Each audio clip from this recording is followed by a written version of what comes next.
talking with Don Estes, and we've been discussing an amazing product called Transformant.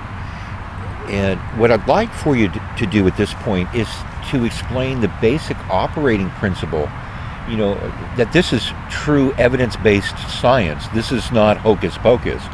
That what helped to facilitate the development of this product was a supercomputer. Explain how this all came about.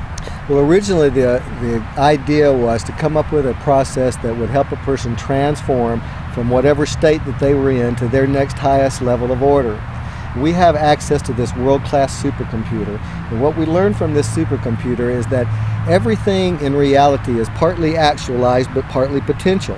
Part of everything is actually materialized and shown up here, but there's also a part of everything that's still shrouded in the potential or the mystery of potential. And with this supercomputer, we're actually able to measure and take a look at the actual parts of a thing as opposed to the potential parts of a thing. As an example, when a client comes to me and maybe they have cancer, maybe they have a tumor, and they ask me, and I ask them, why have you come to me? And they say, well, I have a tumor. Can you help me get rid of this tumor?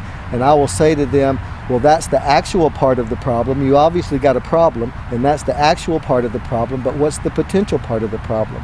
And they'll usually say they don't know what I'm talking about. And I'll say, well, you've got a problem, and part of the problem has now materialized and actualized as this tumor in your body. But that's only the actual part of it. What's the potential part of it?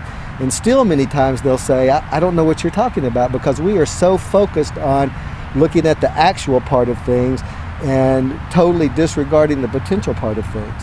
So I'll try to help them see the potential. I'll say something like, well, let's look at the potentials there, that you could die. That would be one potential that could happen, but you could also have a miraculous recovery.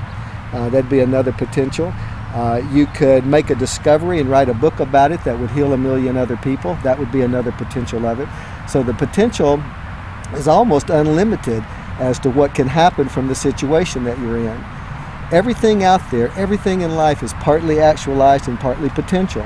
And what we've learned is that all human suffering stems from the difference between a person's actual self and their potential self.